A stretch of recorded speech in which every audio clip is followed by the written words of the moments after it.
Next.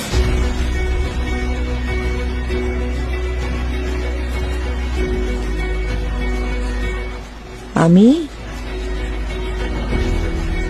அம்மி, right in English. ஏன் தமிழ்லயே எழுதலாமே?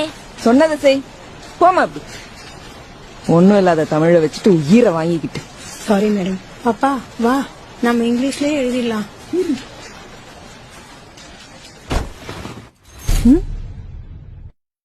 பொதிகை மலையில் பிறந்து அகத்தியர் திருவாய் மலர்ந்து அகம் புறமென பிரிந்து ஏழசை நாடகம் என முக்கணிகாய் கனிந்து தொல்காப்பியத்தால் நிறைந்து வள்ளுவன் ஓலையில் சிறந்து ஔவையின் வாய்மொழி தவழ்ந்து கம்மனின் கவிதைகளில் மணந்து முச்சங்கத்தால் வளர்ந்து உலக இலக்கியங்களில் உயர்ந்து பாரதியின் வரிகளில் மிளிர்ந்து பல மொழிகள் பிறக்க தாயாக இருந்து இன்றும் கலங்கரை விளக்கமென நிமிர்ந்து இன்னும் இன்னும் இளமை என திகழ்ந்து அத்தமிழை வாய் மணக்க பேசி மகிழ்ந்து இதோ உங்கள் முன்னால் நிற்கிறேன் தலை நிமிர்ந்து. உங்களின் நினைப்பு தமிழில் ஒன்றுமில்லை. நான் சொல்கிறேன், என் தமிழுக்கு முன்னால் நீங்கள் ஒன்றுமே இல்லை.